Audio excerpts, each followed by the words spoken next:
আমার জব করা হচ্ছে না। কি কিসে যাবে? সময় বলে দেখ, মাস্টার্সে করছে, সময় বলে দেখ, সবাই বলে দেখ, সবকিছু কিছু জিনিস গোপন থাকলে কি বলেন আপনারা? না এই বিষয়টা আর আপনারা আমরা একটু ইন্সপায়ার করতে ভাই আমি বলি আমাদের চতুর্থ বেশি যে পরীক্ষার শেষের দিকে মানে 3 মিনিট যা করছি সব থেকে পরীক্ষা হবে একটা ফাইনাল পরীক্ষা সেক্ষেত্রে আমি ভাই প্রথম হয়েছি। যাই হোক, এগুলো আর বলতে হয় না। এখন এখন এগুলো শেখার পরে হ্যাঁ এগুলো বেস কি কোর্স করা যায় মানে কিসের উপরে মানে করা যায় মানে বিদেশে যখন যাবেন এই বেসই তো যাবে না, আমি আমার এই বেসিস আমার যে এডুকেশনাল বেসিস যাবে, এখানে ইন্টারেস্ট আছে, বাট আমার প্রবলেম হলো আমি কমার্স ব্যাকগ্রাউন্ডের, তো অ্যাকাউন্টিং ব্যাকগ্রাউন্ডের স্টুডেন্ট, তার কারণে আমি সফটওয়্যার ইঞ্জিনিয়ারিং করতে পারতেছি না। দেখি, চেষ্টা করতেছি, এই জন্য একটু দেরি হচ্ছে আমার, না হলে দেখা যাক অন্য কোথাও যাবে। যাই হোক, ওইটা না, আমরা আমাদের টপিকে ফিরে আসি। হ্যাঁ, আপনাদের কোনো কোশ্চেন থাকলে বলতে পারেন, এইটুকু যেটুকু বুঝাইলাম আপনাদের। আর কোনো কোশ্চেন আছে? আর মেবি আমার কিছুদিন দেখবেন আমার 26 তারিখে পরীক্ষা, এই জন্য যদি হয় আর কি ব্লগে, যেহেতু সবকিছু জানলেন এইটুকু পড়াটাও চাই নাকি আপনাদের কাছে। আচ্ছা, আমরা এখন যাবো হলো এসিও ক্লার্কে। হ্যাঁ, তো আমরা কি করব আজকে, এখন আমরা একটা কন্টেন্ট রিসার্চ করে মানে কন্টেন্ট রাইটিং এর ক্ষেত্রে আমরা কিভাবে গিগ বানাবো, গিগের জন্য একটা কন্টেন্ট রিসার্চ করে আপনাদের দেখাবো। ওকে, ধরলেন এটার ফাইবারের মতো এসিও ক্লার্ক একটা মার্কেট প্লেস, এখানে অ্যাকাউন্ট খোলাও আপনাদের দেখাবো, কিভাবে গিগ দিতে হয় সেটাও দেখাবো। এই মার্কেট প্লেসটার নাম হলো এসিও ক্লার্ক, বুঝতে পারছেন? আচ্ছা, এখানে আমি গিয়ে আমি কন্টেন্ট রাইটিং লিখে সার্চ করলাম। হ্যাঁ, কন্টেন্ট রাইটিং লিখে সার্চ করলাম, দেখেন সবাই একটু কনসেন্ট্রেট করেন। হ্যাঁ, কন্টেন্ট রাইটিং লিখে সার্চ করলাম, মানে কোয়েরি রাইটিং সার্চ করলে টপ যে কন্টেন্ট রাইটিং গুলো আছে, টপ যে গিগ গুলো আছে বা সার্ভিস গুলো আছে সেগুলো দেখা যাচ্ছে না। আপনারা তো দেখছেন কালকে কিভাবে কন্টেন্ট রাইটিং করতে হয়, সবাই তো মনে হয় আশা করি পারেন। আমার তো মনে হয় এরকম কেউ নাই যেটা কন্টেন্ট রাইটিং পারেন না, আছেন কেউ? আচ্ছা, তো দেখেন উনি একজন বাংলাদেশী মেবি, উনি একটা কন্টেন্ট রাইটিং এর জন্য কি করছে, গিগ পিকচার বানাইছে। এটাকে কি বলে? এটাকে বলা হয় গিগ পিকচার। এই গিগ পিকচার বলা হয় না? জি, মানে সার্ভিসের জন্য একটা পিকচার লাগবে আমাদের, আমরা কি করব, একটা গিগ পিকচার বানাবো। আচ্ছা, এসইও ক্লার্কে ধরলেন গিগ সবকিছু একটা ব্যাপার আছে, মানে সাইজ আছে। আমরা লিখলাম এসইও, ও না, এটা আমরা এখন আলোচনা না করি, এটা আমরা আলোচনা না করি, এটা গ্রাফিক ডিজাইনিং এ চলে যাবে, কারণ আপনার গ্রাফিক ডিজাইনিং তো কেবল শুরু করছে, তো এখন আপনি এটা করলে আপনারা ওটা আবার কনফিউজ হতে পারেন। আচ্ছা, আমরা এইটুকু জাস্ট জানি, আমরা যদি একটা গিগ দিতে চাই আমাদের কি লাগবে, গিগ টাইটেল লাগবে, গিগের জন্য একটা ডেসক্রিপশন লাগবে, আর একটা কি লাগবে, আর একটা গিগ পিকচার লাগবে। দেন আমরা আমাদের কি প্রাইসে গিগটা দিব সেটা লাগবে। উনি বলছে যে $15, আমরা একটা প্রাইস এখানে অফার করতেছি এসইও ক্লাসে $15, বুঝতে পারছেন? আমরা মাল্টিপল প্রাইস অফার করতে পারি, বাট আমরা যেহেতু কন্টেন্ট রাইটিং দিব, আমাদের মেইন কথা হলো ভাই ওনারা তো পুরাতন, ওনাদের তো আগে ক্লায়েন্ট আছে, রিভিউ আছে, আমার তো কিছু নাই। তো আমাদের একটু মানে ক্লায়েন্ট আমাদের দেখে কিভাবে আকৃষ্ট হবে, আমরা একটু কম প্রাইসে দিলাম প্রথম দিকে, হ্যাঁ, যেন আমরা যে একটা শুরু করতে পারি। তো ধরলে ওকে, তো আমরা দেখলাম এখানে কি কি লাগবে, সবাই নোট করছেন? একটু নোট করে রাখেন না, গিগ টাইটেল, গিগ ডেসক্রিপশন, আর হলো গিগ পিকচার।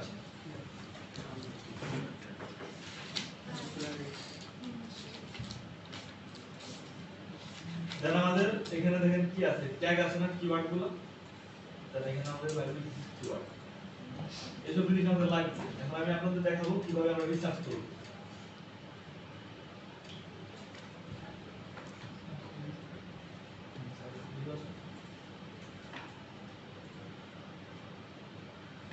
সবাই নোট করছেন?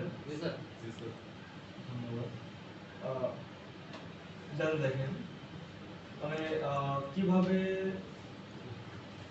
আমরা কি করব,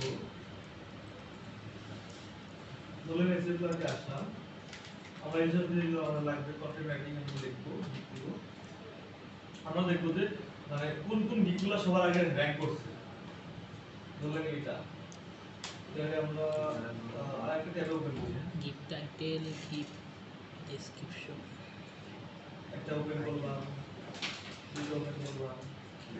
দেন এখানে আমরা দেখবো যে কি কি মানে দেখেন এখানে কিন্তু 50টা রিভিউ পাইছি। ওপেন করলাম, দেন এখানে 27টা রিভিউ পাইছি। মানে যে উনি তো তাহলে ওরা তো সেল করতেছে, আমাদের কাদের দেখা উচিত যাদের গুলো সবার আগে র্যাঙ্ক করতেছে এবং তাদের গুলো ভালো সেল হচ্ছে। উনি কিন্তু আমাদের শিপটা চেরি দেখছেন বিলেভের একদম আমাদের যে উনি বললো বিলেভের একদম সমাজ আমি চিনি। বিলেভে? হ্যাঁ দেখেন উনি কিন্তু 3টা অর্ডার পাইছে দেখছেন, ওনারটা র্যাঙ্ক কিন্তু আমাদের এখানে র্যাঙ্ক করছে।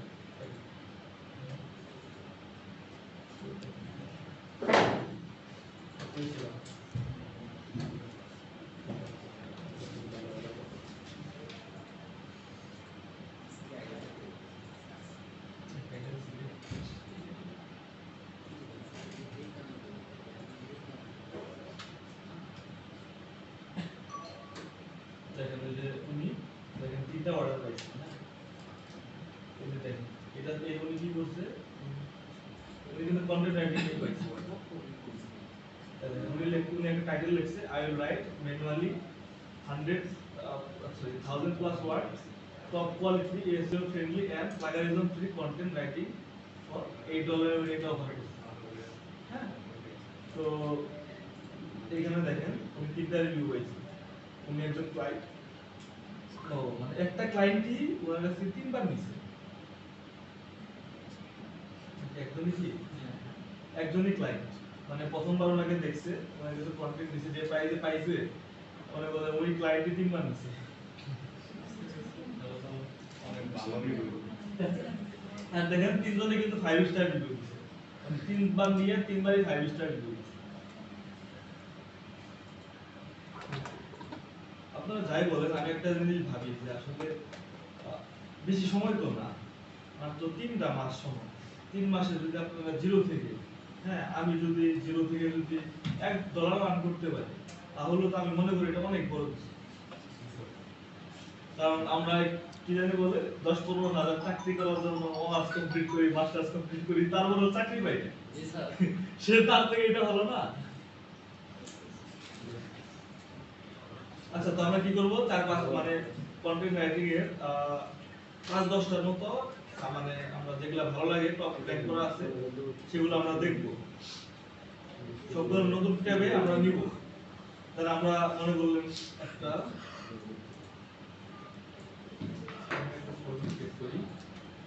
নিউ ফোল্ডার ক্রিয়েট করব। হ্যাঁ তো এখানে আমরা ধরলেন টেক্সট ডকুমেন্ট নিই। টেক্সট ডকুমেন্টে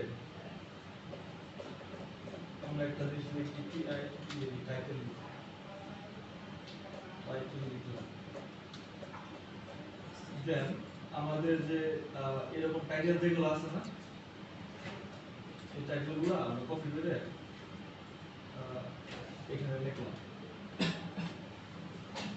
একটা, দেন দুইটা,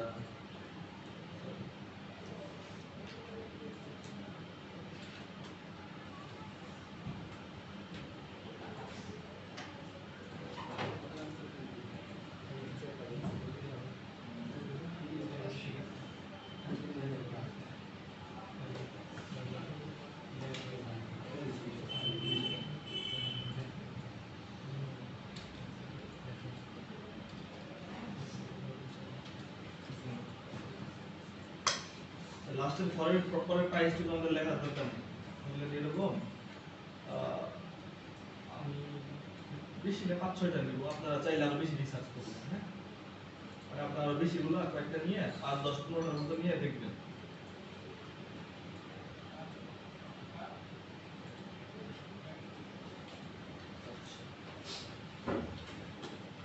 তো আমরা এরকম কয়টা 1-2-3-4-5টা নিলাম।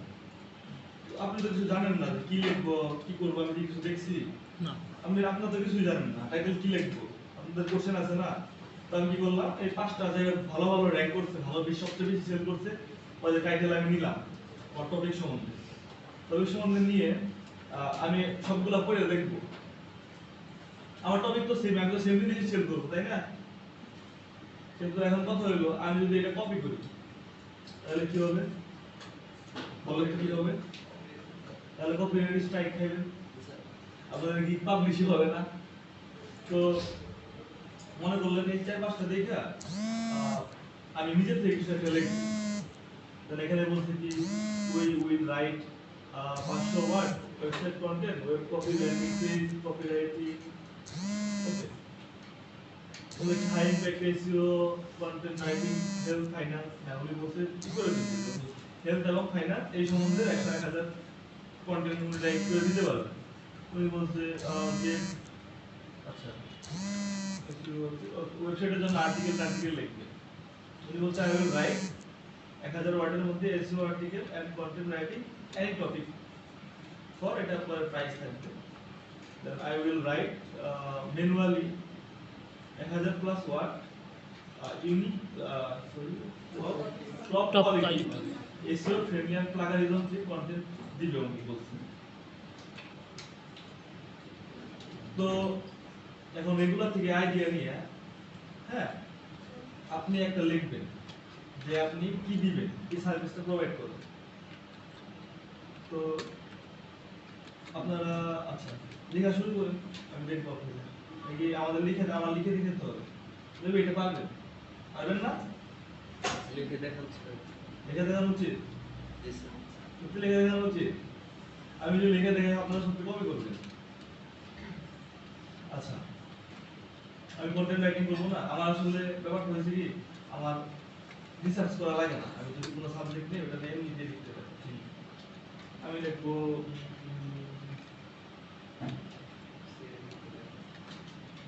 I will write 1000 words SEO friendly and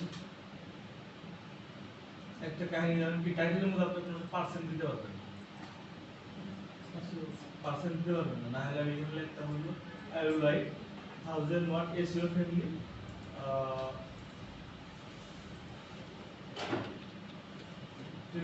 and যেহেতু আমরা 100% দিতে পারবো না তাহলে ফুল লিখি, ফুল প্লাগারিজম ফ্রি।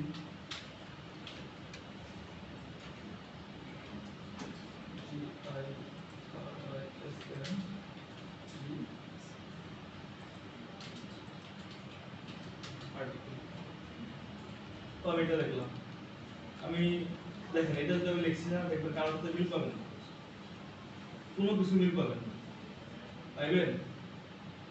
টপিক ঠিক ফান্ডামেন্টালি কিন্তু সেম। উনি বলতে দেখেন উনি বলছে যে কি উনি একটা আর্টিকেল লিখে দিবে এসইও ফ্রেন্ডলি, উনিও লিখে দিবে, কিন্তু আমি ওনার টেক্সটাই লিখলাম না, সেম জিনিসটা লিখলাম না, আমার যে জিনিসগুলো দিব আমি সেটা লিখলাম।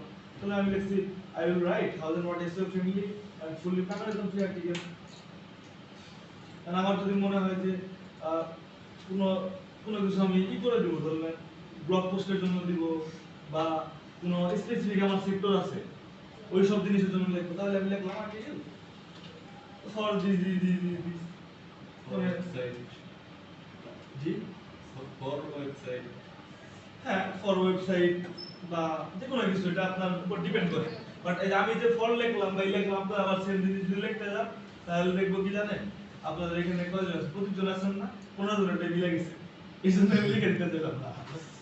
আমি যদি লিখে দিতে চাই তাহলে দেখবো অনেক এটাই মিলে গেছে। টাইটেলটা লিখে সবাই আমি দেখবো জিনিসটা, মানে আপনারা যে কন্টেন্ট রাইটিং করছেন না আপনারা ভাবেন যে আপনারা নিজেরাই দিবেন, এটা কিন্তু আপনাদের গিগ দেওয়ানো হবে, সেই জন্য লিখবেন। আপনারা গিগ দিবেন আপনাদের টপিকের উপরে, সেই জন্য আপনি এটা লিখবেন। এখন আপনাদের টাইটেল ডেসক্রিপশন এগুলো দেখানো মানে রিসার্চ করে দেখাবো, কিওয়ার্ড রিসার্চ করে দেখাবো। দেন ম্যাম আপনাদের যখন ইলিস্ট্রেটর শুরু করছে না, যখন শেষ করবে তখন আপনারা গিগ দিতে পারবেন। গিগ ইমেজটা হয়ে গেলে আপনাদের শুরু করে দেবো গিগ দেওয়া। জি কারো কোশ্চেন থাকলে বলেন।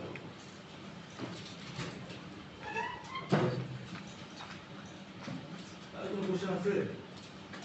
শুরু করে দেন সবাই, হ্যাঁ? তাহলে কোনো question আছে? এই, তার মানে তো আমি ভালোই বুঝাই। বল। খাতায় লেখো কি? খাতায় লিখবেন। নোটপ্যাডে লিখে রাখেন। আপনারা যদি খাতায় লিখেন তাহলে কপি করবেন কেন? আর যাই করেন ভুলে কিন্তু একজন একটা কপি করেন না। কি পিকচারে করেন নাকি ছবি করবেন না। যদি কপি করেন তাহলে কি হবে? দেখবেন যে দুজন একসাথে দিয়েছেন, দুজনের প্রোফাইল একসাথে গেছে।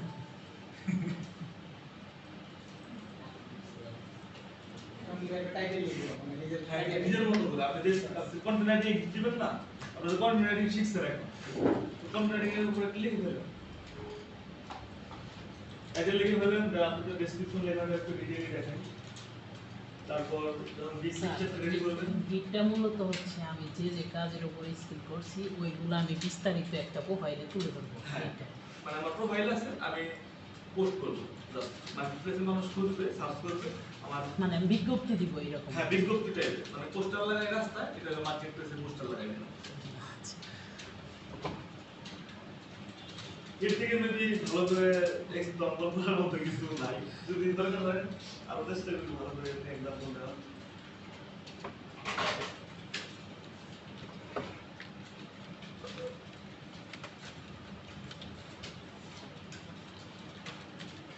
সবাই একটু লিখেন, হ্যাঁ?